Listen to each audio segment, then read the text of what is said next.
champion. I'm a killer, I'm a savage, been that way since the beginning. Me and Twizzy really spitters, why the hell is y'all pretending? We just youngins on the loose, ain't no need for apprehending. And we never second guessed it, cause we always had a vision. I'm a beast, I'm a dog, tell me what's the plan of action? When I tell you that I want it, pull them out like Janet Jackson. Put your name on the boat, but you know I'm still a captain. When the liquor's in my system, baby, anything can happen. Got the west side of this, girl, I stress out for this.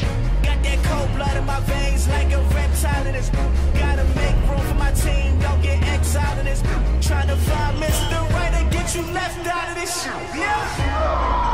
I've been trying to find my way back home. I've been riding down this road too long. Yeah, mama, I'm coming. I'ma keep running and running. I'm a champion. I'm a champion. I'm a champion. I'm a champion. I'ma keep running and running. I'm a champion.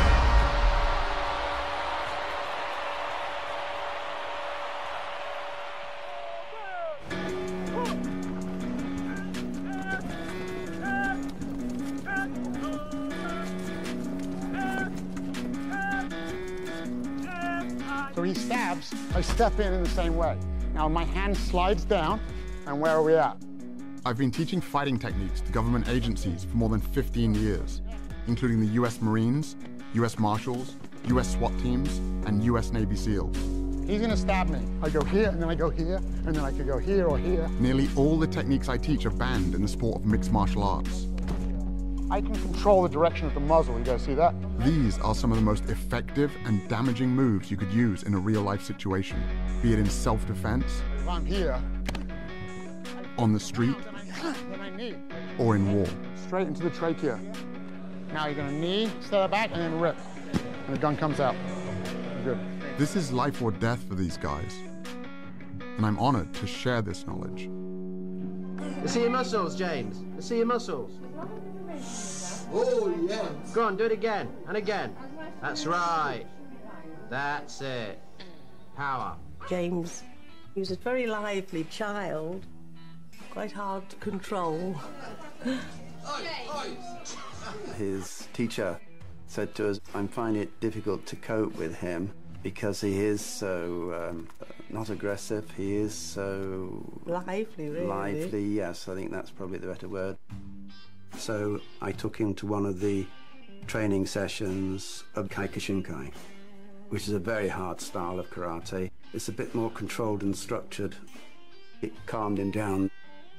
From then on, he took the karate to heart. Bruce Lee was his hero as a child, and he had big posters in his bedroom. Like a lot of boys, I dreamed about becoming a kung fu master who could fight off bad guys in any situation. But when I was a teenager, I got attacked on the street and beaten up, coming face to face with the reality that all those choreographed karate routines I'd spent years practicing were completely useless. Then I found out that the same thing happened to Bruce Lee when he was my age, launching him on a quest, the search for truth in combat. Lee went on to study a wide range of martial arts, taking only the best parts of each discipline. His philosophy was simple. Research your own experience, absorb what is useful, reject what is useless, add what is specifically your own. Armed with this philosophy, I vowed to follow in Lee's footsteps. 15 years and 5 black belts later, I was given the opportunity to put my training to the test.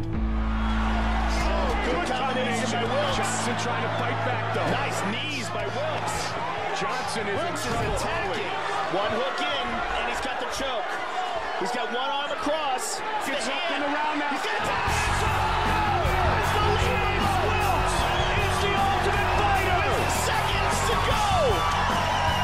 Outstanding performance by James Wilks. James Wilks from Leicester, England, is the ultimate fighter. Then, I got injured. I was sparring with a future heavyweight champion and tore ligaments in both of my knees. Unable to teach or train for at least 6 months, I spent more than 1,000 hours studying peer-reviewed science on recovery and nutrition, looking for any advantage I could find to get back on track as quickly as possible. That's when I stumbled across a study about the Roman gladiators. The gladiator graveyard from Ephesus is the only one with a significant number of individuals buried there. Archaeologists recovered the remains of at least 68 gladiators.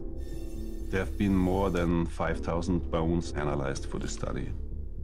We found in the cross-section of the bone very high bone mineral density, which indicated intense training and high-quality diet to build up strong muscles and strong bones. This diet gave the gladiators the nickname hordeari, which means beans and barley muncher. We know different food sources give different amounts of strontium in the bones. High strontium levels in vegetarians, low strontium levels in carnivores. If there is low strontium in the sample, the flame will stay blue. If there is high strontium levels, it will change from blue to red. The gladiators were predominantly vegetarian. This totally blew my mind. The gladiators were highly prized fighters who got the most advanced training and medical care in the Roman Empire. To think that the original professional fighters ate mainly plants went against everything I'd been taught about nutrition. And now, ladies and gentlemen, the one and only Superman. James, does Superman eat meat? Yes. He does? Yeah. Oh. Could you tell us what sort of foods you eat for tea time when you come home? Nearly the same as dinner, but egg and lamb chop. Do you think all the other children should eat those sort of foods? Yes. In order to get strong?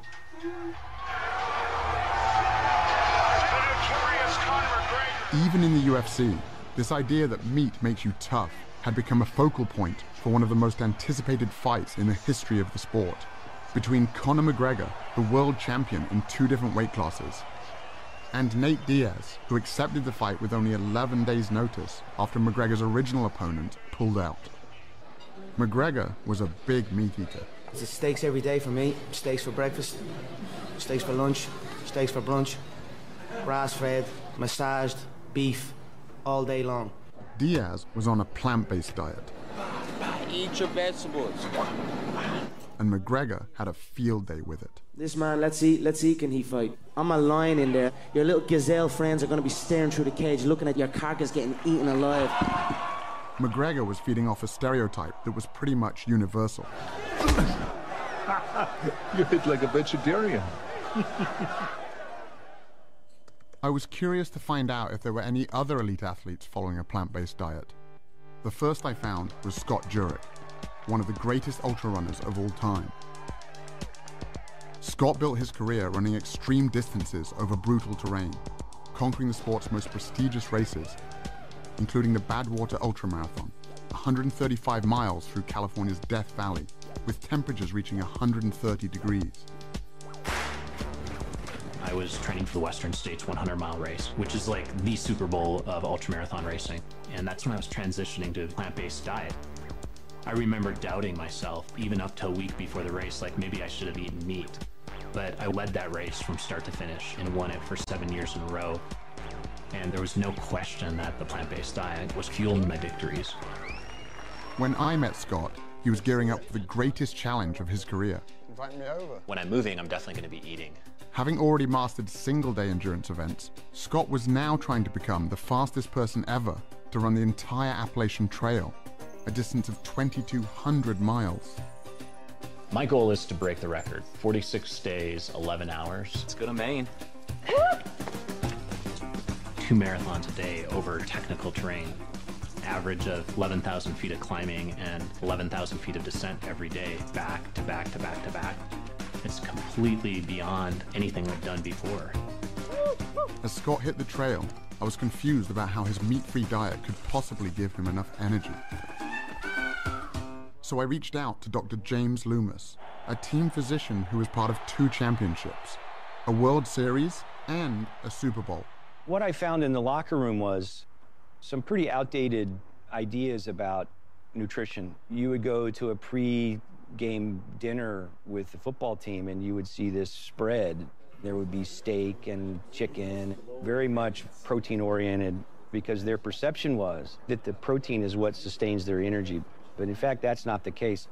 The actual energy for exercise comes mainly from carbohydrates in the form of glycogen that we store in our muscles. And when we sacrifice those carbohydrate calories for protein calories in our diet, what ends up happening is you will develop really chronic carbohydrate or glycogen depletion. And what does that lead to? Well, it leads to chronic fatigue and loss of stamina. I wanted to know how this whole meat gives you energy thing got started, and traced it back to the 1800s when a famous German chemist hypothesized that muscular energy came from animal protein and that vegetarians were incapable of prolonged exercise. Liebig's beliefs were so widely accepted that they even inspired the USDA's first protein recommendations.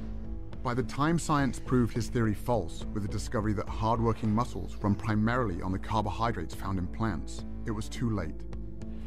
People all around the world had already bought into Liebig's ideas about meat and energy. But not everyone was convinced. As early as 1908, plant-based athletes were starting to claim their first Olympic golds.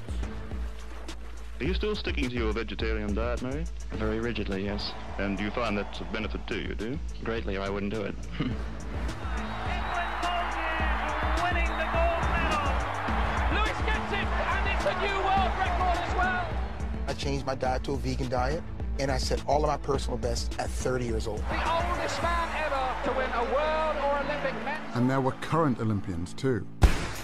Morgan Mitchell is the two-time Australian 400-meter champion. Here comes Morgan Mitchell. Champion, this is very, very fast. It's tough, the 400, I won't lie. The first 200 is pure speed, and then the last 200, it shows who's got that speed endurance training in their legs. And obviously the last 50, you've just got to pray because lactic is hitting hard. You need to be able to hold that endurance. She also represented Australia at the 2016 Summer Olympics. A lot of people had doubted me when I first became vegan, but my energy levels increased incredibly. And my iron, my B12, everything that people said would become deficient were amazing. I thought, I'm going to make sure I'm beating them all on the track. I mean, we're all friends, but it was pretty cool to finish my Australian domestic season undefeated. And to win the Nationals was obviously that little cherry on top. Morgan Mitchell, she's tearing away from the field. There was also Dotsie Bausch, an 8-time USA national cycling champion and 2-time Pan American gold medalist. My event in track cycling requires a massive amount of explosive power. Let's go, ladies. Go, go, go. First of all, we have to get off the line, and we're starting from a dead start with one gear. We have to be able to move that mass, that weight, off the line and get it up to speed within 3/4 of the length of the track. My training regimen involved 6 days a week, climbing mountains up and down for at least 4 and 5 hours a day, hard track sessions, and then big gym sessions. I grew up in Kentucky, so that's the land of casseroles and barbecue and meat. So when I transitioned over to an entirely plant-based diet, I wasn't sure if I was gonna survive. And I actually became like a machine. I got up from being able to move about 300 pounds on the inverted leg sled to moving 585 pounds, 60 reps, times 5 sets. To move that kind of weight, you need more than just energy. You also need strength. In other words, protein. I just couldn't believe that Dotsie, or anyone for that matter, could get enough protein eating only plants. I think one of the biggest misconceptions in sports nutrition is that we have to have animal protein, and in particular meat, to get big and strong and perform at a high level. That's just clearly not true. All that protein that you get when you eat a steak or a hamburger, where did it come from? It came from the plants that the cow ate. I was surprised to learn that all protein originates in plants. Cows, pigs, and chickens, it turns out, are just the middlemen. In fact, the largest study to compare the nutrient intake of meat eaters with plant eaters showed that the average plant eater not only gets enough protein, but 70% more than they need. Even meat eaters like me get roughly half of their protein from plants. But athletes need more protein than most people do. So I crunched the numbers from the study and realized that based on the amount of calories I was eating, I'd still be getting more than enough protein to build and maintain muscle. For example, 1 cup of cooked lentils or a peanut butter sandwich has about as much protein as 3 ounces of beef or 3 large eggs. But what about the quality of the protein? I'd always heard that plant-based protein was inferior. Proteins are strings of amino acids, and there's some amino acids our bodies can't make. Those are the essential amino acids. So we have to get them from food. And one of the arguments about animal-based proteins being superior is that plant-based proteins aren't complete, so you're not going to get all the amino acids, and that's a fallacy as well. Again, I was surprised to discover that every single plant contains all the essential amino acids in varying proportions. And when it comes to gaining strength and muscle mass, research comparing plant and animal protein has shown that as long as the proper amount of amino acids are consumed, the source is irrelevant. This all sounded great in theory, but all the athletes I'd met so far were pretty lean. If getting lots of protein without animal foods really wasn't an issue, where were all the big guys?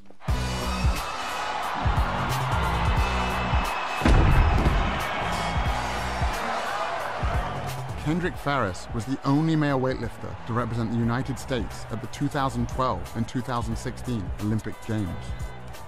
Olympic style weightlifting is going from the ground to overhead in 1 or 2 explosive movements, the most explosive movements that can be done.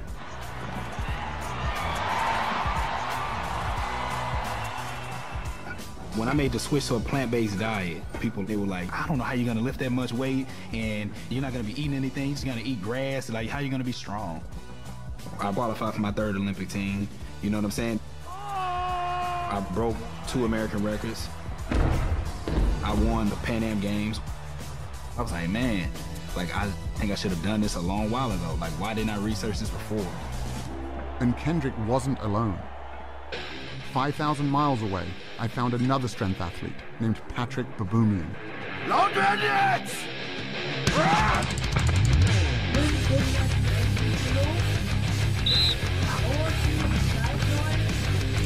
PATRIK is one of the strongest men on the planet, with multiple world records, including the front hold, the keg lift, and the log lift.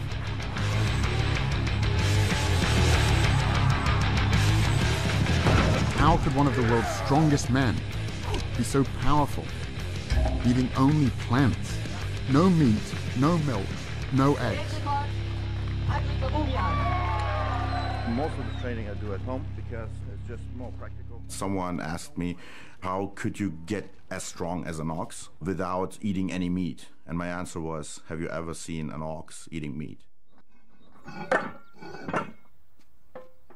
I stopped eating meat in 2005. Up to that time, I was 105 kilo. And now I'm 130 kilos. Also at the same time, I set like 4 world records. So when I stopped eating meat, I got stronger and bigger. Okay, so I just go under here. Okay, yeah. Really take care of, your back should really be straight. Get up. At 700 pounds, I could not move the yoke at all. It felt like it was bolted to the ground.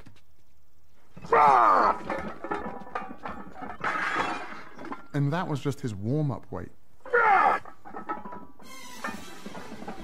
It's hard to fathom how strong PATRIK really is. It's almost superhuman.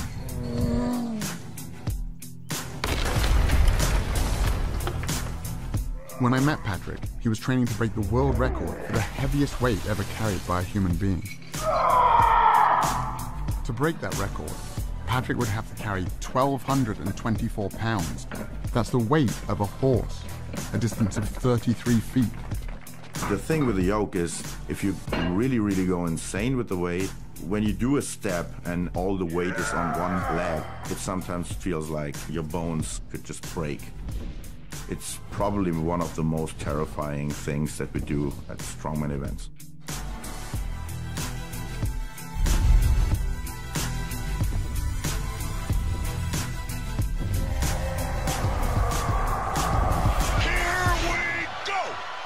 When NATE DIAZ stepped into the cage to face Conor McGregor, the Vegas oddsmakers had Diaz as the 4-to-1 underdog.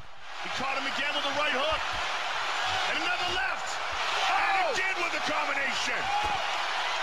Diaz trying to finish with a submission. He's got it.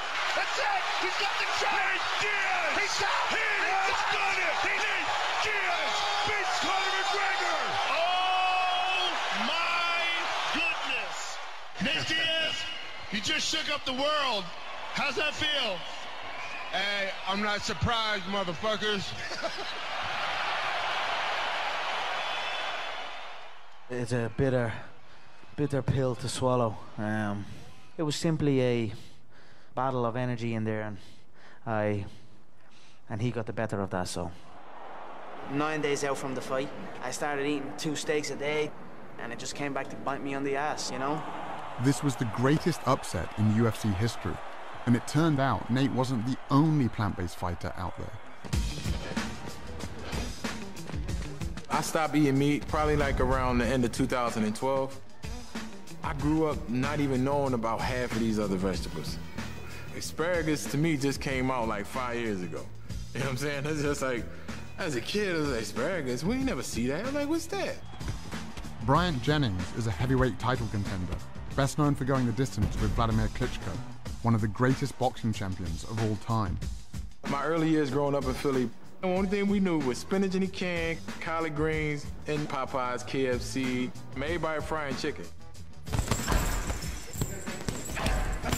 Most people say, oh, where do you get your protein? As if everybody that's in KFC is looking at the back of a bucket, like, yeah, how much protein is, y'all don't know. So y'all really don't know what y'all eating. I'd never really thought about it like that before. What else was in the food I was eating? An experiment to help answer that question was being conducted by Dr. Robert Vogel, co-chair of the NFL's subcommittee on cardiovascular health. What you eat immediately before an athletic endeavor really can have major impact on how you perform. There's a direct correlation between a meal and endothelial function. The endothelium is the lining of blood vessels. It regulates blood flow throughout the body. It knows that a particular muscle group or organ needs more blood flow, and it dilates, it opens up. When the endothelium is impaired, it cannot open up. It cannot allow blood flow to increase as much, and therefore impairs athletic performance. The test subjects were 3 football players from the Miami Dolphins, defensive back Michael Thomas, and wide receivers Griff Whalen and Kenny Stills. For the touchdown, Kenny Stills. Today, we're going to be feeding them 3 burrito breakfasts with a lot of protein. 2 of them have sources of animal-based protein and fat. One is from beef, one is from chicken. Third is a plant-based burrito, which has beans in it. So the protein and the fat came from a plant-based source. Tomorrow, we're going to feed them all bean burritos. We're looking at the impact of eating a different meal on the same people. All right, here's the beef. Thank you. Chicken here, and I have a plant-based one here as well. Thank you. Griff has been plant-based for 4 years, so he got bean burritos on both days. On away games, we always eat fried chicken, we eat Popeyes. I love fried chicken, I love Popeyes, and I'm gonna eat Popeyes every time. 2 hours after each meal, the players had their blood drawn and put into a centrifuge. The red blood cells sink to the bottom. An amber-colored fluid called plasma rises to the top. If the plasma is see-through, it means there's not much fat in the blood, and the endothelium is likely functioning well. Michael, today's blood and yesterday's blood. This is a plant burrito. This is a meat burrito. Look at the difference it makes in what circulates in your bloodstream. Cloudy? Cloudy. And that's on top is the fat circulating in your blood from the meat burrito. Gotcha. Griff, you're the vegan. Here's your blood from today and your blood from yesterday. Nice and clear, both of them. So the fat from the avocado doesn't have that kind of effect? That's right. Kenny, you're the fried chicken guy. You want to see your chicken? There it is. Yeah, it's pretty gross to see. Sources of animal-based protein and fat have a tremendous impact on endothelial function. That lasts for 6 or 7 hours after you eat. So if you have bacon and eggs for breakfast, or a hamburger for lunch, and a steak for dinner, this is going on all day long. Your blood is always cloudy, and the ability to operate at your best is always impaired. Damn. I guess I won't be eating my fried chicken no more. Dr. Vogel's experiment was backed up by numerous studies measuring how a single animal-based meal can impair blood flow. I also found a large body of research showing that plants have the opposite effect, improving endothelial function and increasing blood flow. Controlled studies show that simply drinking beet juice before training allows subjects to cycle 22% longer and bench press 19% more total weight. I've seen races where it has come down to the 1,000th of a second. Sometimes you have to do things that you know your competitors aren't doing, getting every single advantage you can. Knowing I could get enough energy and protein was one thing, but seeing what a single animal-based meal could do to an athlete's blood sealed the deal. It was time to give this plant-based thing a try, but there was only one meat-free meal I could think of. Hi, what can I get for you today? Could I get 2 bean burritos, please? Bean or beef? Bean. All right, I'll see you at the window, okay? Thank you. You're welcome.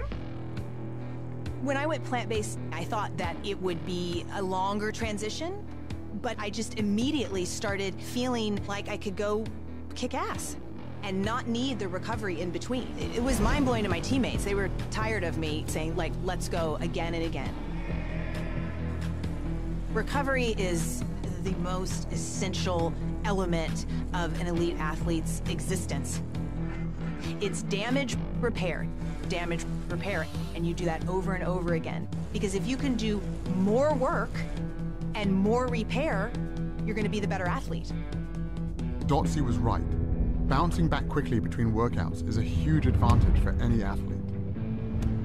But the idea that food could be the secret weapon, I had to find out more. Dr. Scott Stoll is a former Olympian and a team physician for the USA Olympic team.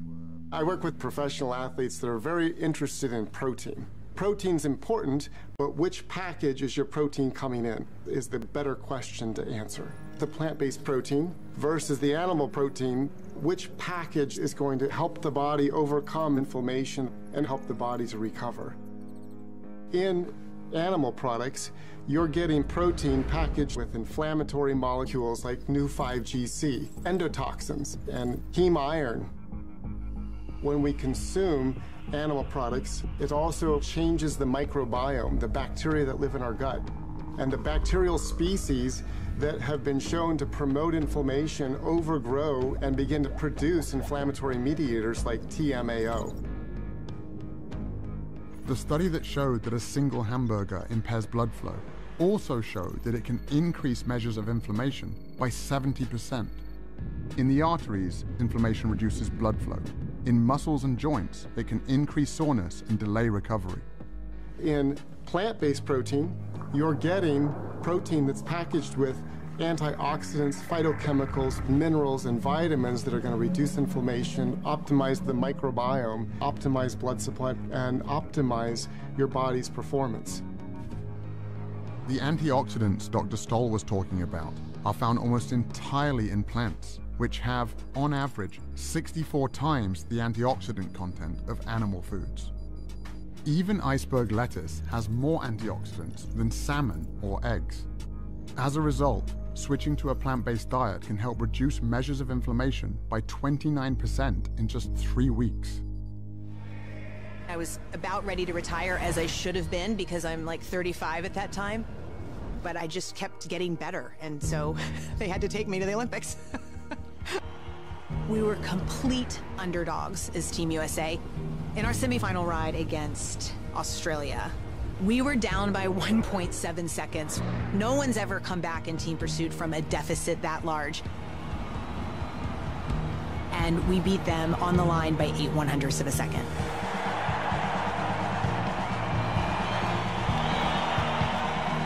I was 39 and a half years old when I stood on the Olympic podium. I'm still the oldest person, male or female, to even go to the Olympic Games in my event. My diet was the most powerful aspect to me being able to perform and produce for the U.S. team at the Olympic Games.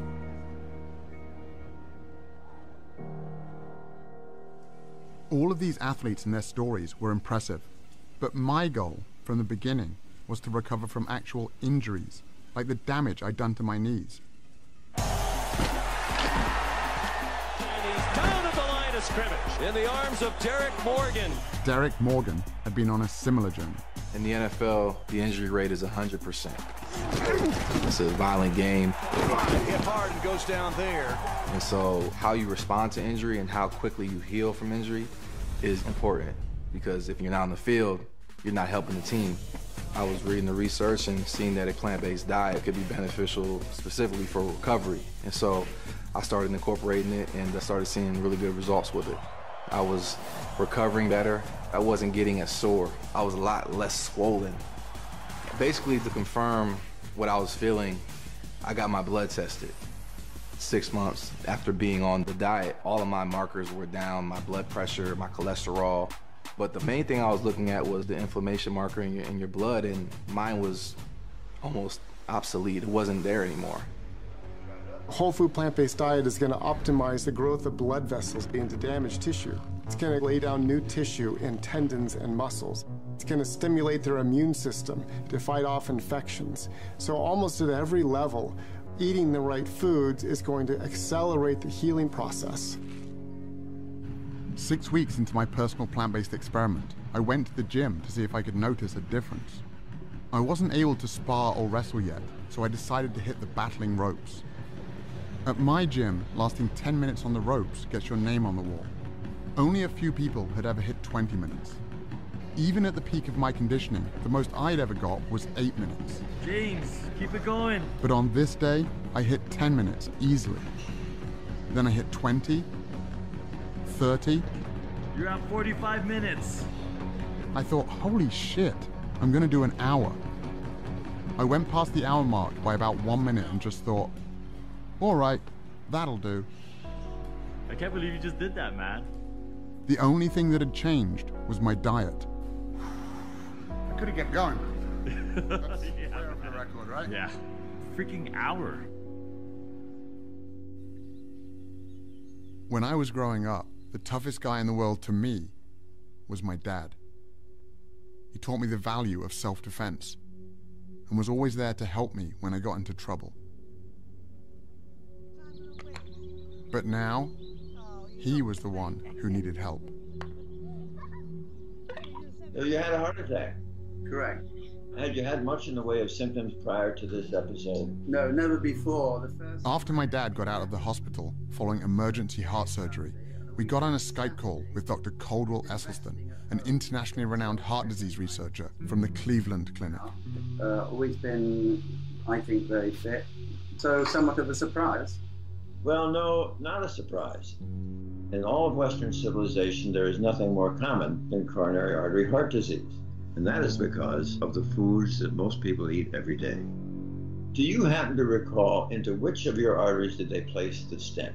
Was it into the left anterior descending or the right? After seeing how much a single animal-based meal can affect healthy young athletes, I couldn't help but wonder what a lifetime of these foods might have done to my father's heart.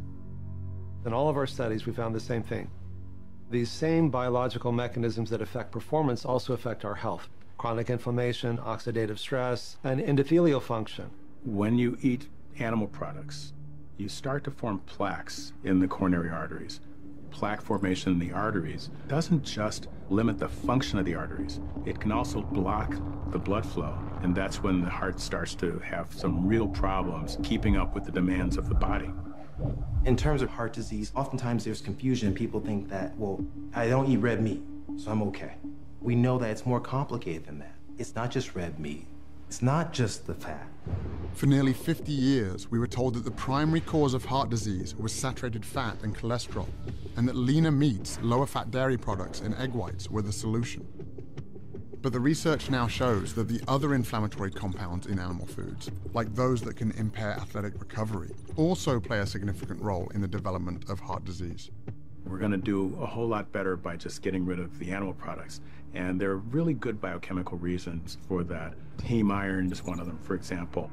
Heme iron is from an animal source, right? So most commonly you think red meat, even though poultry have it, fish has it. They did a meta-analysis looking over 6 prospective dietary studies, over 130,000 patients, and they came to the conclusion that 1 milligram a day of heme iron is associated with a 27% increasing risk of coronary heart disease. To put that in perspective, an average hamburger patty has about 2 to 3 milligrams. And it isn't just the iron in animal foods that can cause problems. It's actually the animal protein itself. It's not just red meat, not just chicken, not just eggs, not just milk. It's the ingestion of any animal protein. At that moment in time, a process begins at a chemical level inside the body. When the protein found in animal foods is cooked, preserved, or even just digested by our gut bacteria, highly inflammatory compounds are formed that corrode our cardiovascular system. This helps explain why people who get all of their protein from plants reduce their risk of heart disease by 55%. It would also help explain why the only diet that has ever been shown to actually reverse heart disease is a plant-based one. What we found is that in the first month, there was improvement in blood flow and the heart began to pump blood more normally. After a year, even severely clogged coronary arteries became measurably less clogged, and even more improvement after 5 years. But in the randomized control group, who were doing just what their doctors told them to do at the time, you know, less red meat, more efficient chicken, little exercise, and so on, their arteries got more clogged after 1 year, and even more clogged after 5 years. While all of this sounded promising, my dad didn't just need to get better, he needed to get better fast. The stents in his heart were only a temporary solution. He could have another heart attack at any moment. I found some hope at a firehouse in Brooklyn, where Dr. Esselstyn's son Rip, a former firefighter and professional triathlete, was launching some of New York's bravest on a powerful new program. What's the #1 killer of firefighters in the line of duty? Heart attacks. 67% of firefighters who perish from the line of duty die of heart attacks. So this right here, that is what we call a healthy artery. The blood can flow through this huge opening here, and this is what happens after decades on the meat and dairy diet. Okay? If you guys have been eating this way, I want you to take the 7-day rescue challenge. We bought you guys plant-based groceries. I want you to give yourselves the chance to see what your internal biochemistry does in just 7 days. My cholesterol's elevated, my LDLs are always very high. The same job that I was doing like 10 years ago without an effort, without taking an effort. Despite working out all week, playing sports, my cholesterol's high and growing by about 10, 15 points every year for the last 5 or 6 years. I realized a couple salads a week, it doesn't really cut it. I got 2 kids, you know, so hopefully I'll feel better, have more energy, and add some years to my life. I went to see if I could get my dad to make these same changes to his diet as soon as possible. Well, what are you suggesting? Well, let's do the shopping. Tomatoes, cucumber, we have hummus dips. But my dad can be a little stubborn. Soya yogurt, and that's about it, I think. So I wasn't feeling that hopeful. Let's drink tea. I come from a town called Melton Mowbray, known in England as the rural capital of food. It's the home of Stilton cheese and the world-famous Melton Mowbray pork pie. The pace of change here is very slow. And my dad, like most of us, is a product of where he grew up. I just couldn't imagine someone as set in his ways as my father making such a big switch. On the top there, worth another 20 quid. Here's 50 quid a lot. Until I got home and went back to the gym. Push me. Oh, here. I've spent years working out with Lucius Smith. He was a cornerback in the NFL, has a black belt in jiu-jitsu, and was my strength and conditioning coach. That's it, that's it, that's it. More arms, more arms. I told Lou about the research I'd been doing and what happened to my dad. And he'd never mentioned this before, and he said, I've been on a plant-based diet for almost 10 years. Lou is 60 years old, not far off my father's age. Most guys my age can keep up with their grandchildren. My grandchildren can't keep up with me. When I went from an animal-based diet to a plant-based diet, my blood pressure went down to like 110/70. My heart rate, sometimes it's been under 50, like 48, 47. I'm more focused, I'm more relaxed, and I noticed that I have a lot more energy because of the plant-based diet. Come on, man, come on, come on, come on. People in their 20s, they come in here. We do a workout. I sustain the workout a lot easier than they do. We can come in here and do 800. Listen to what I just said. 800 kettlebell swings and snatches in one workout. They can't make it. I'm not kidding you. They can't hang, man, I'm telling you. They can't hang. There was another guy my dad's age who had also made a big change. I ate a lot of meat. I ate my 10, 15 eggs a day. And, had my 250 grams of protein a day because I weighed 250 pounds. One and only Arnold Schwarzenegger. But as I got older and as I started reading up on it, I recognized the fact that you really don't have to get your protein from meat or from animals, as far as that goes. So we start going more in a direction of a vegetarian kind of a diet. Now we're doing it the right way, with the right spices. All of a sudden, I love it much more than the meat. And, the cholesterol went down to around 109. It was the lowest that it ever was in my entire life, at almost 69. What we eat has a major impact on our health and our well-being in every way we can measure. People who eat a diet that's high in animal protein have a 75% increased risk of premature death from all causes, and a 400% to 500% increased risk of death from most forms of cancer, prostate, breast, colon cancer, as well as type 2 diabetes. The amino acids that come from animal sources tend to make our cells rev up and multiply faster. For example, there is accumulating evidence that high consumption of proteins from dairy sources is related to a higher risk of prostate cancer. That chain of cancer causation actually seems pretty clear. Cancer has been linked to other animal foods as well.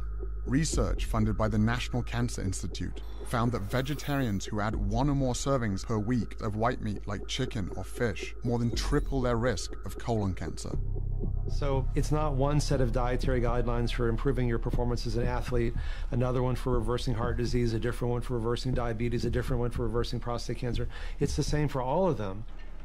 As groundbreaking as all of this nutritional science was, I also found it really confusing. How could meat be so bad for us if that's what our ancestors were supposedly built to eat? When we think about the diet of early humans, we're often drawn to thinking about meat, but plant foods were more important than the archaeological record gives credit for. The food that could be relied on wherever you were was the plant food. The popular perception of what early humans ate dates back to the 1930s and 1940s, when there was some amazing finds of early human ancestors. Animal bones and tools that very much look like they may have been used to butcher and maim those animals. So very early on, we had this notion that meat had a disproportionately larger role in the diet of early human ancestors than it actually did. The bias in the archaeological record toward stone and bone preservation over things like plants has led to a very skewed view.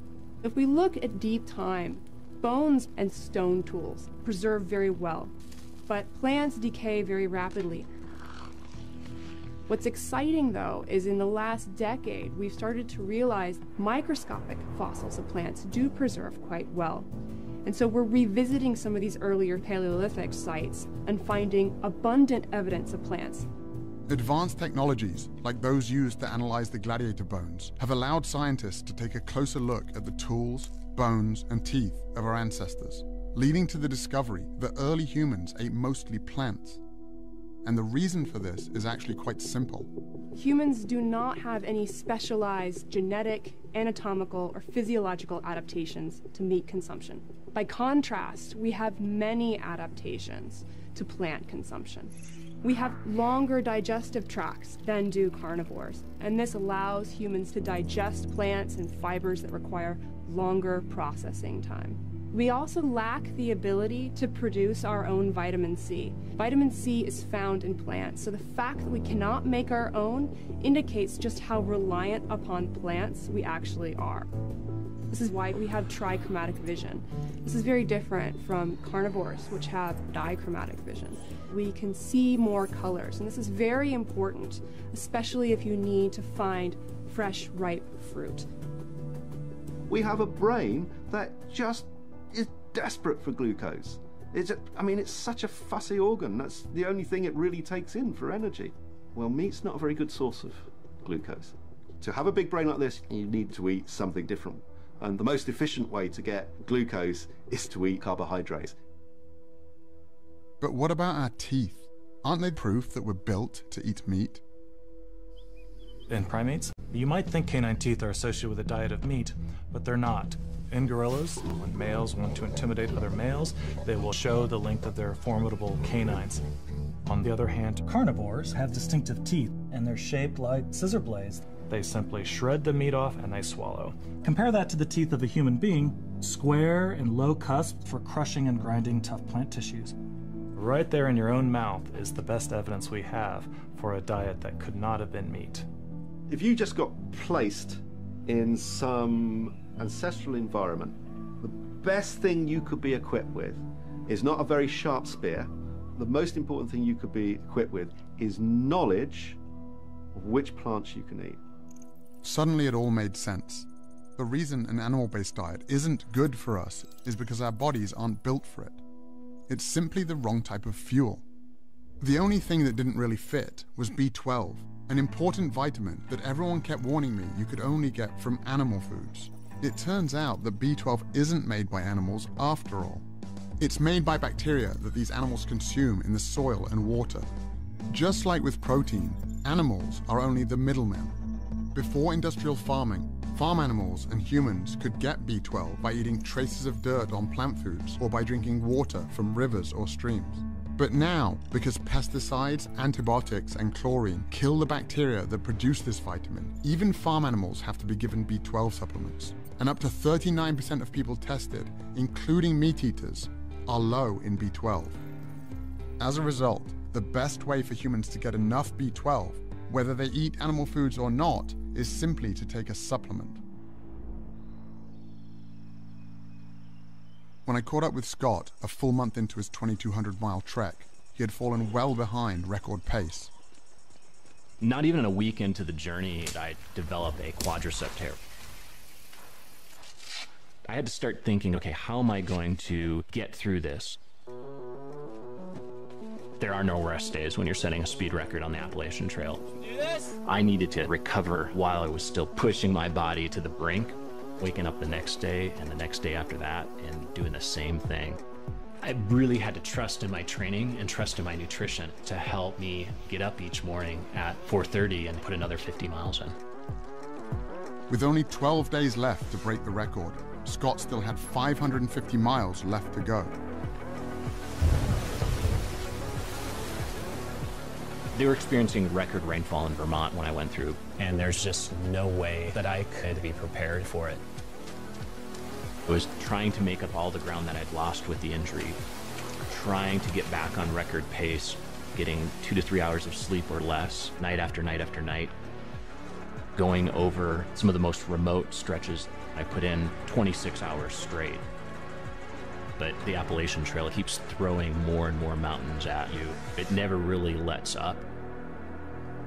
And by the time I actually got to New Hampshire, the White Mountains just obliterated me.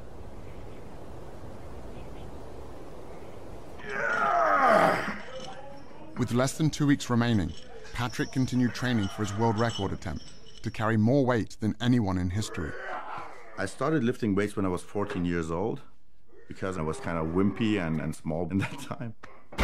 And I wanted to be some kind of hero, able to help if something happened. This is my mom and dad.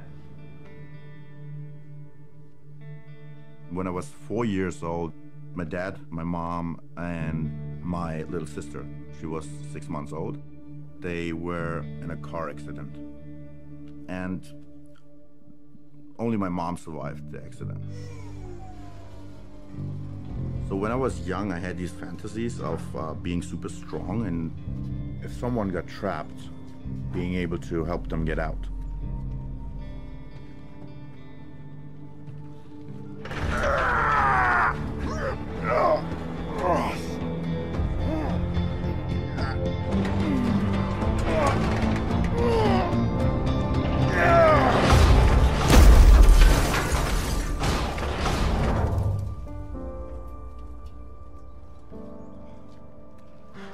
For any guy watching that day, it wasn't just a car Patrick had crushed.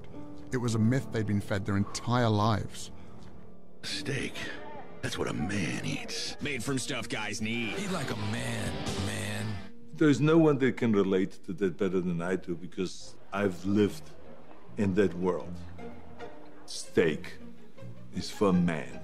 Go meat! They showed us commercials, burgers, George Foreman with the grill. Yeah.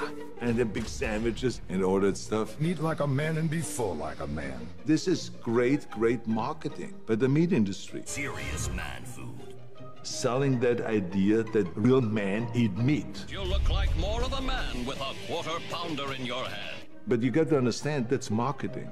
That's not based on reality. Okay, I'm going to take you down to the exam room. When I think of a manly man, I think of somebody who has strength, endurance, sexual prowess, and fertility. And in fact, what the scientific studies are showing is that the more meat men eat, the more quickly they lose their manly manhood. The blood test with the Miami Dolphins measured how a single meal could affect blood flow throughout the entire body. I asked Dr. Spitz if he could conduct an experiment with 3 collegiate athletes, but this time on a more specific part of the male anatomy. So, here's a model of a penis. Dr. Spitz is the lead delegate of urology for the American Medical Association. When it comes to the penis, he literally wrote the book. Now, you're going to be putting this device on yourself. One ring goes on the base of the penis, and the other ring goes on at the tip of the penis, just behind the head of the penis. It knows how tight to squeeze to know when an erection is starting, because when it squeezes, it'll determine, oh, it's now of a larger circumference, something's happening. What we're going to look at is what effect the meal you have has on your erections that night. And you're going to be eating 2 different kinds of meals. For this study, on the first night, we gave the guys burritos that had meat. Beef, chicken, pork, but really high-quality meats, grass-fed, organic. On the second night, we gave them very similar burritos, but we swapped out the animal portions for plant-based protein. That's really good. I thought this was gonna be nasty, I'm not gonna lie. I didn't think we were gonna eat a burrito, I thought we were gonna get a salad. This study is gonna take advantage of a natural function that occurs in men when they sleep. Men's bodies create erections, and this occurs throughout the night while the subject is asleep.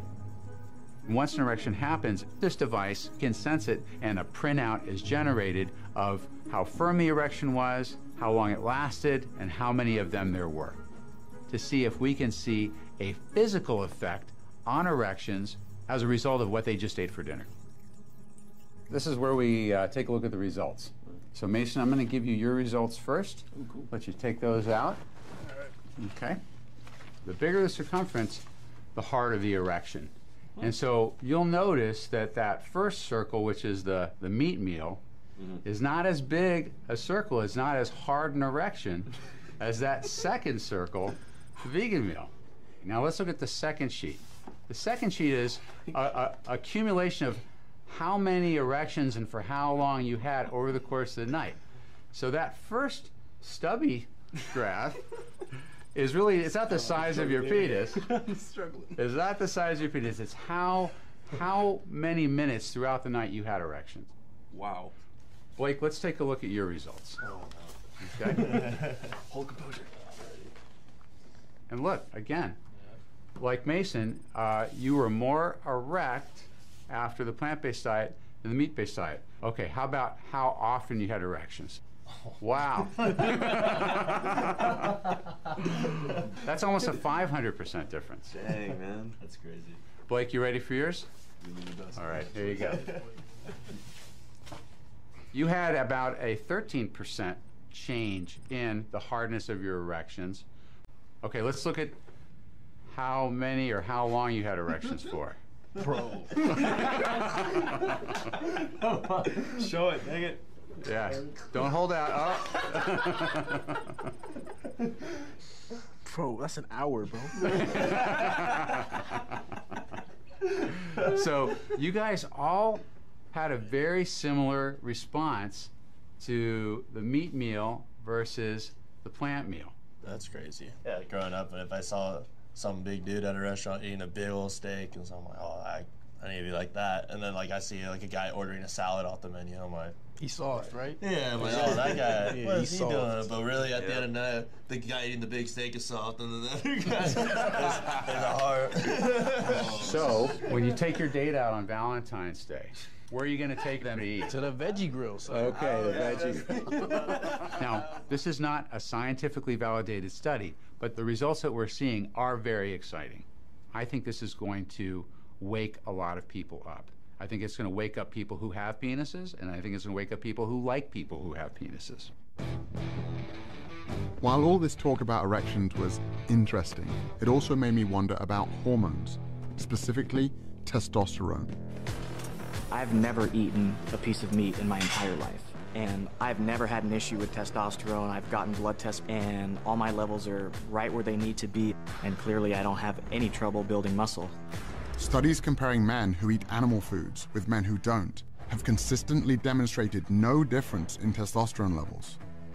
I found this hard to believe, since plant-based diets often include soy products, which I'd always been told were loaded with estrogen. I post a lot of my food, and if it includes any type of soy products, out of 100 comments, you've got 20 to 30 of them saying, hey, well, I heard that soy raises estrogen levels. Well, that's not the case. Soy, it turns out, contains phytoestrogens, compounds that look like estrogens but can actually have the opposite effect, blocking some of our body's estrogen receptors and preventing real dietary sources of estrogen from taking hold. The foods that contain real estrogens are animal foods, like chicken, eggs, and dairy, which can have a significant impact on our hormone levels. Simply drinking cow's milk can increase a man's estrogen levels by 26% in just 1 hour, while dropping their testosterone levels by 18%. Another hormone strongly connected to diet is cortisol, a stress hormone linked to reduced muscle mass and increased body fat. Research has shown that people who replace animal foods with high-carbohydrate plant foods experience an average drop in cortisol levels of 27%. This is what I always heard, like, you can't go lean, you can't go shredded vegan because you have so much carbs. But I'm standing here in the best shape of my life, easy. I already knew that processed carbs, like white flour and sugar, can lead to weight gain. But what I didn't realize is that unprocessed carbohydrates like oats, bananas, and sweet potatoes are associated with decreased body fat. An 8-week weight training trial also found that those consuming a normal amount of carbs gained 2.9 pounds of muscle mass, while those in the low-carb group actually lost muscle. A typical bodybuilding diet is a very low-carb diet. So these guys that haven't had a carb in 2 weeks, they're walking around like zombies. I'm backstage eating all the carbs that I want. They're like, how are you eating that right now when you look this shredded?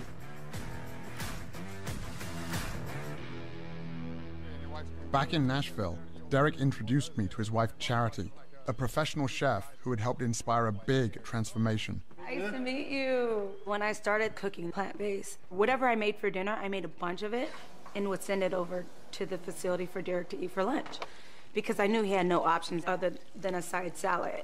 You've seen Derek. Do you think a side salad is going to fill him up? You know, I love to eat. In the beginning, I was like, I got to psych myself out to say, I don't care about flavor anymore. It wasn't really a sacrifice. She was still cooking, you know, mac and cheese and chicken wings, just plant-based. It's taking that love that you have for food and just changing it over to better ingredients. And so I brought it into the cafeteria, and I had teammates coming up to me. Guys were taking jabs and cracking their jokes. At the end of the day, the reason why I was doing it was to become a better player, which inevitably is going to help the team. Players started looking over like, okay, that smells good. They were like, whatever you send Derek, send me. And I was like, all right, good. It started with 5 guys, and now middle of season, 13 players. I never intended this to be a business at all. But the last 15 years, we haven't been to the playoffs. So I'm gonna do anything that I could do to help this team. There she go, how you doing? How you doing? Hopefully you're hungry. Oh, definitely. Sundays are good. After the game, me and the guys are always looking forward to mealtime. How you doing? You come with an empty stomach? It's a good time in this kitchen. These are plant-based burgers, grill up, smell, taste like beef.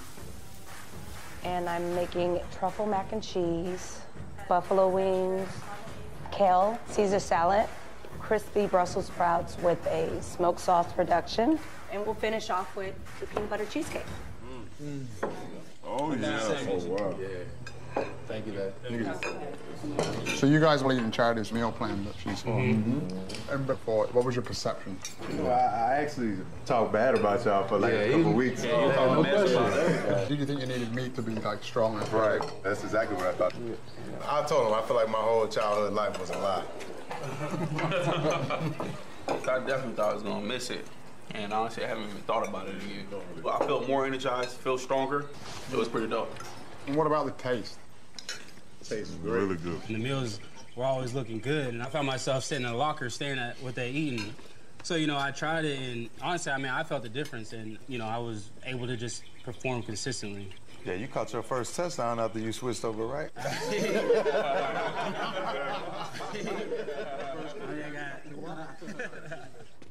6 months into my new diet, my strength, endurance, and recovery were better than ever. My dad's health was on the mend. Even my wife and kids were on board. But I was also pissed off. Why didn't everyone know about this? And then I remembered my grandfather, who died of heart failure at the age of 63 after more than 4 decades of smoking. A paratrooper in World War II, he got hooked on cigarettes during a time when young people like him were being sold the idea that smoking was actually good for you. To sell this idea, the tobacco industry turned to famous athletes, the ultimate symbols of fitness and health. After a game, Carl Furillo of the Dodgers looks for a mild cigarette, a Camel, of course. But right around the time Babe Ruth died from throat cancer in his early 50s, the scientific evidence was starting to stack up, so a new marketing plan was required. According to this nationwide survey, more doctors smoke Camels than any other cigarette. For years, the tobacco industry said that their cigarettes did not cause cancer. And they trotted out their own paid researchers to come out with statements to confuse the issue. Despite their efforts, cigarette ads were eventually banned from sports broadcasting, just in time for another big industry to step up to the plate and start playing the same game. What's in the bag? Big Mac? Play for it. With a new generation of athletes, including me. But it wasn't long before the evidence against animal foods started stacking up as well. Now that playbook is being used by the food industry.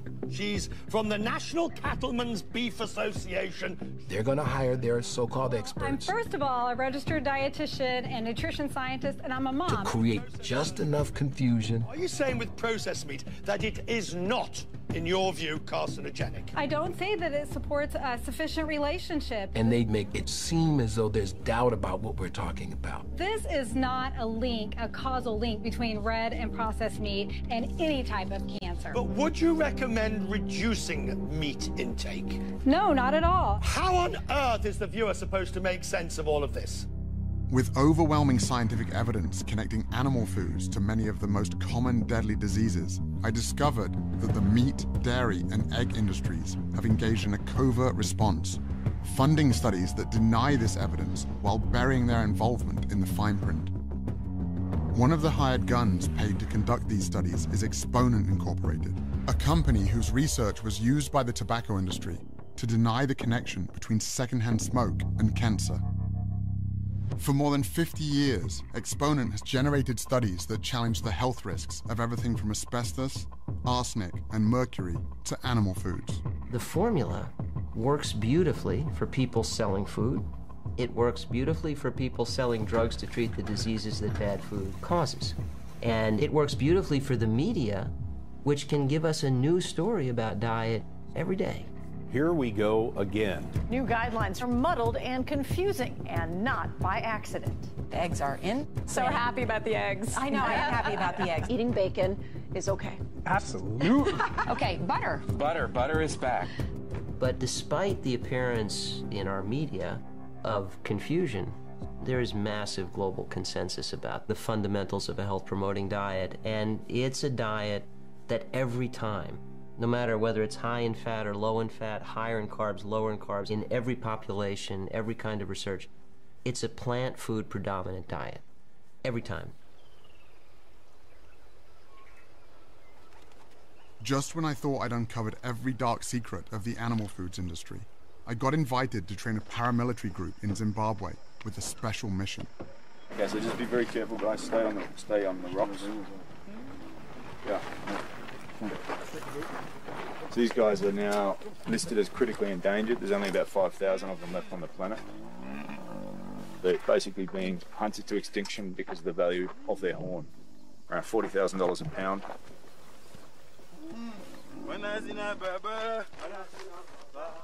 Damien Manda is a retired special operations sniper who completed 12 tours of duty in Iraq. He's also the founder of the International Anti-Poaching Foundation. Poacher maybe have an axe or a knife, so trying to disarm them. Yeah. So, he's going to thrust with the knife. Here. We are the SEAL Team 6 of conservation. We're the guys that go in and stop the hemorrhaging. Okay. Yeah, I'll stick to my AK-47. You stick to that. I lived every young boy's dream.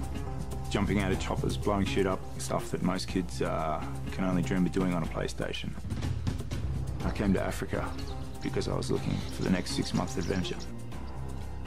I saw a bull elephant that had had its face cut off. Tusks that had been taken, the whole elephant sitting there dead because some guy wants to have a tusk on his desk.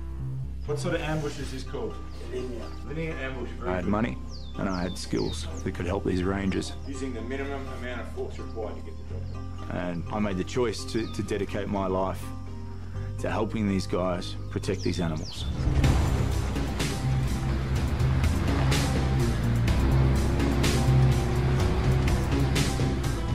After making that choice, though, I started to realize that every day I was going out on patrol and protecting one animal and coming home at night and putting another animal on the fire. And I knew I was full of shit. I created this flexible morality that was convenient for me, because if you don't eat meat, you're some sort of vegan that shrivels up into a string bean. In my mind, I justified it. There's enough cows on the planet, they're not going to go extinct. But the longer I thought about it, the more I started to accept what I already knew. The easiest way to protect other animals is just not to put them in your mouth. This whole fantasy that we need meat to get our protein, it's actually bullshit. I mean, look at a gorilla. A gorilla will fuck you up in 2 seconds. What does a gorilla eat? I just do the same things as these big grey things out here that we're trying to protect, elephant and rhino. I just stick to plans.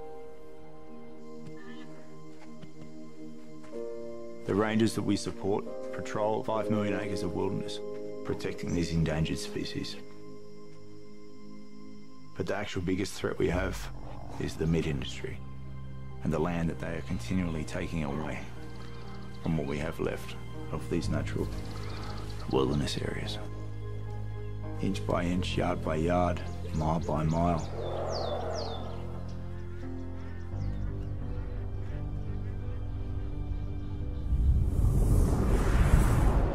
About 3/4 of all the agricultural land in the world is used for livestock production, and it imposes a huge cost on biodiversity.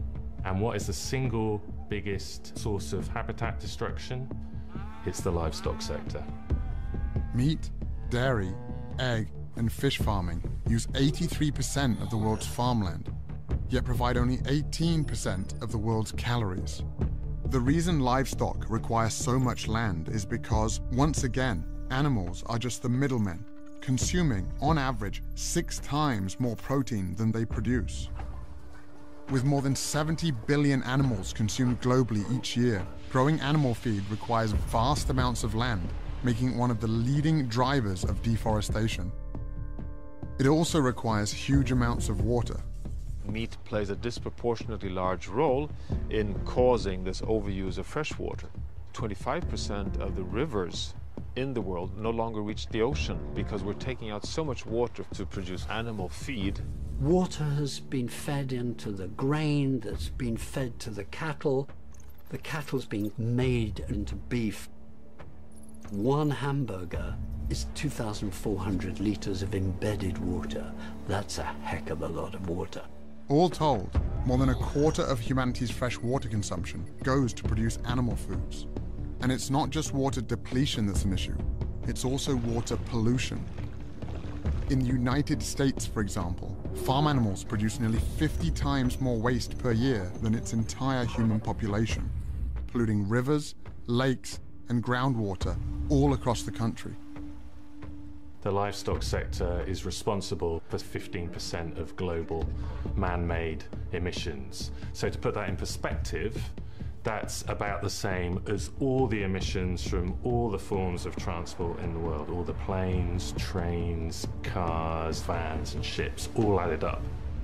Agriculture is not only the biggest culprit threatening the future for humanity on Earth, it is also the biggest and most important silver bullet to a solution.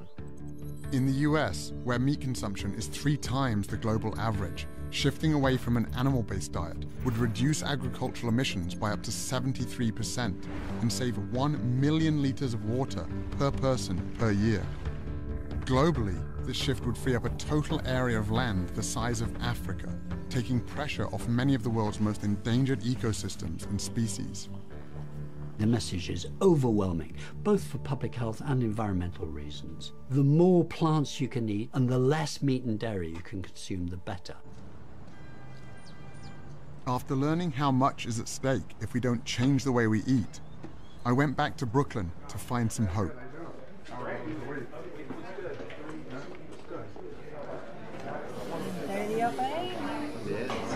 Did you do it right the whole 7 days? Yeah, the entire time. You did? Yeah. Good for you. After eating a meal, I didn't feel like, oh, I gotta go find a couch to sit on or lay down, like that I actually felt energized and I could jump on the bicycle or go on the treadmill or something. Or fight a fire.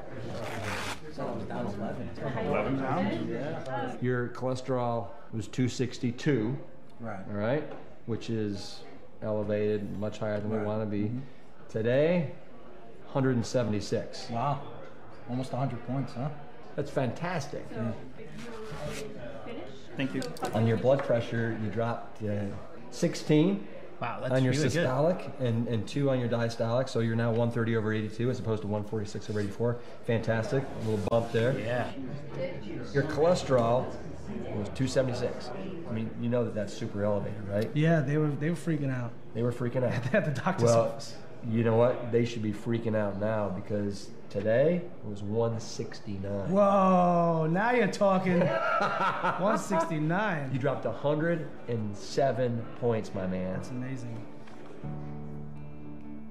Here's what we got. After 7 days, the cholesterol average drop was 21 points. The average weight loss was 6.12 pounds.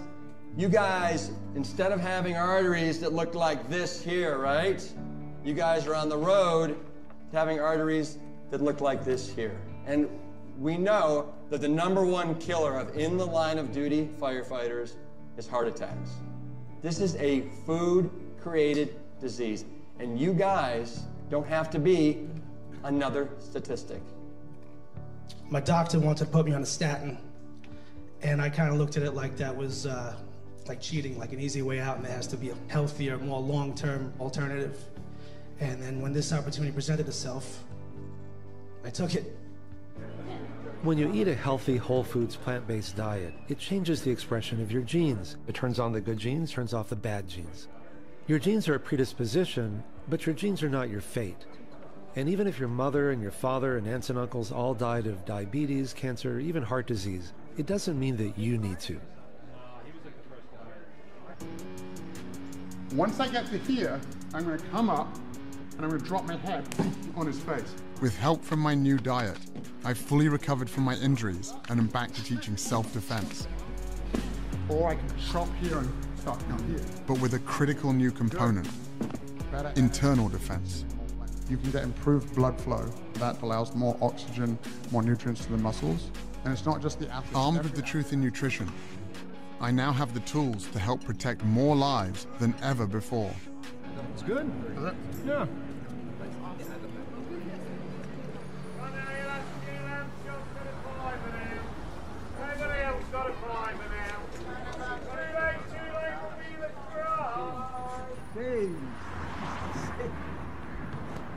How are you feeling now? Very good.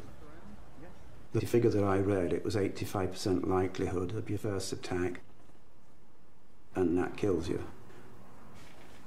That's a high percentage, which makes me feel very blessed.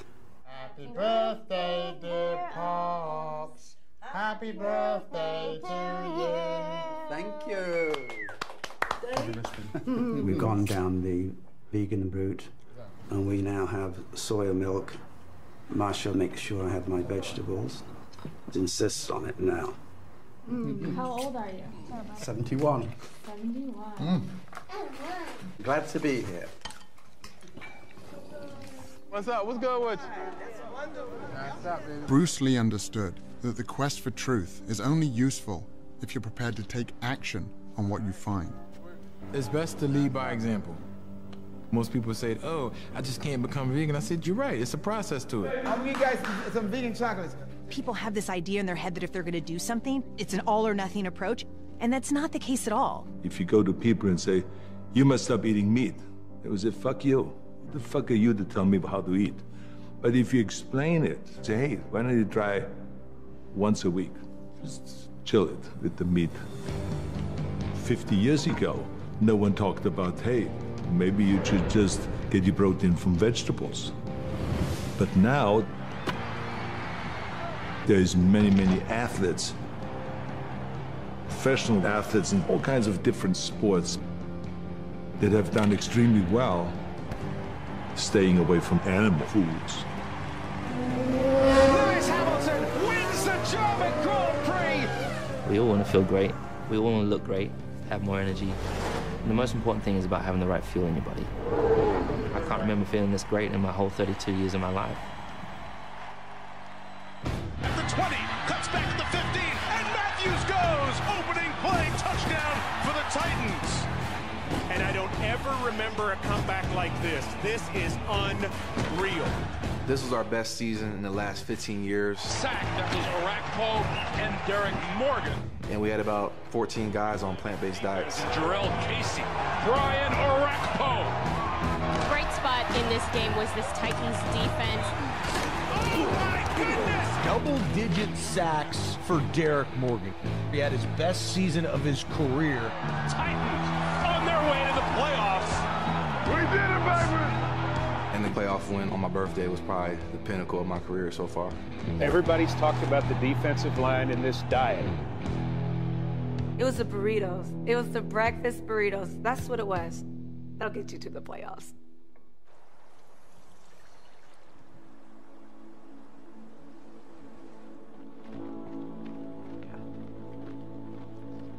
By the time Scott reached Mount Katahdin, word of his perseverance was bringing people out in droves.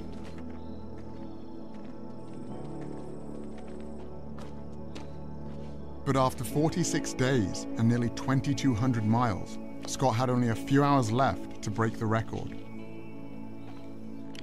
This will be the heaviest weight that anyone has ever carried on their shoulders. Patrick will be attempting 555 kilos, which is 1,224 pounds. This is an official Guinness World Record. The potential of the human body is immense. You can come out of some of the deepest, darkest holes if you keep pressing forward. I'm gonna do this. Woo!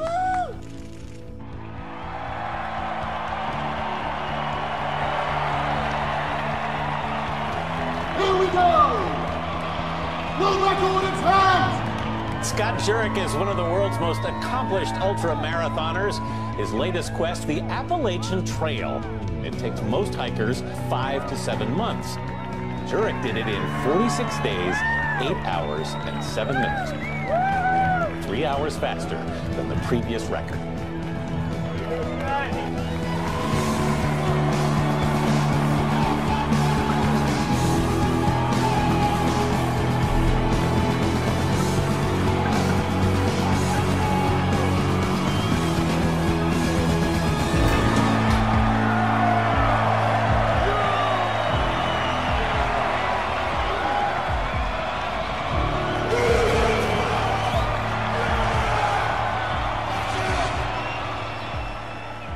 It's not about being the strongest and the biggest. It's really about what are you going to do with your strength and what are you going to do with the power that you have.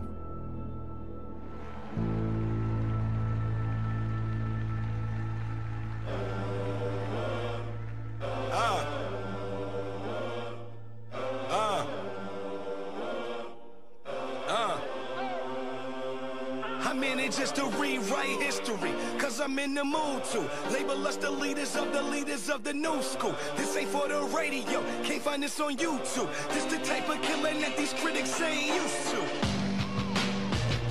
Victorious, victorious.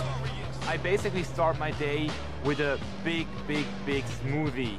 Some greens in it, like kale or spinach, some pea protein. Pancakes really at the top, because I like breakfast food anytime. Like, it's no wrong time to have that. I love my toast with peanut butter. Lunch, I would make a veggie burger. Avocado's a really big one for me. I'm addicted. A big salad with veggies, quinoa, rice. I call it the trough bowl. And then at dinner, anything from Japanese to Mexican. I love Indian food and also with Thai curry. Really, I like pizza. If I'm about to just chow down, like really get it, man, a lasagna. If you like chicken nuggets, okay, they have vegan nuggets. If you like meatballs, they got vegan meatballs. A lot of pizza, pasta, and burgers, sometimes even at the same time.